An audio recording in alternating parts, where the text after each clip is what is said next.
सोलापूर महानगरपालिकेचे आयुक्त डॉक्टर सचिन ओंबासे यांनी स्मार्ट सिटी अंतर्गत विकसित ॲडव्हेंचर पार्क, स्ट्रीट बाजार तसेच रंगभवन प्लाझा येथे भेट देऊन पाहणी केली। यावेळी उपायुक्त आशिष लोकरे, कार्यकारी अभियंता विद्युत राजेश परदेशी, सहाय्यक अभियंता महादेव इंगळे, कनिष्ठ अभियंता सतीश बुर्ला, स्वप्नील पवार, उद्यान अधीक्षक स्वप्नील सोलनकर, स्वामीनाथ कल्याण शेट्टी यांच्यासह संबंधित अधिकारी कर्मचारी उपस्थित होते। आयुक्तांनी ॲडव्हेंचर पार्क परिसरात श्री सिद्धेश्वर मंदिर तलावा शेजारील लेक फ्रंटवरील वॉकिंग ट्रॅकवरील गवत काढणे, वाढलेल्या झाडांच्या फांद्या छाटणे, झाडांची देखभाल करण्याच्या सूचना दिल्या।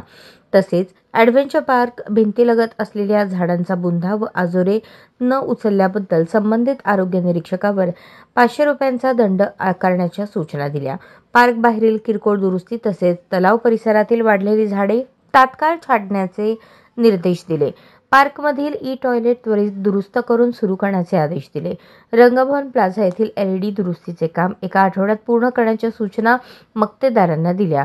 तसेच प्लाझा परिसरातील ओपन गटारीतील माती काढून स्वच्छता करण्याचे निर्देश आयुक्तांनी दिले।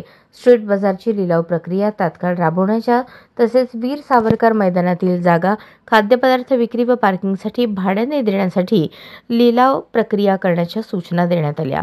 आयुक्त डॉक्टर ओंबासे यांनी पाहणी दरम्यान सर्व विभागांनी एकत्रित समन्वय साधून स्मार्ट सिटी अंतर्गत विकसित केलेल्या सुविधांची नियमित देखभाल, स्वच्छता व व्यवस्थापन उत्तम राखावे असे निर्देश दिले।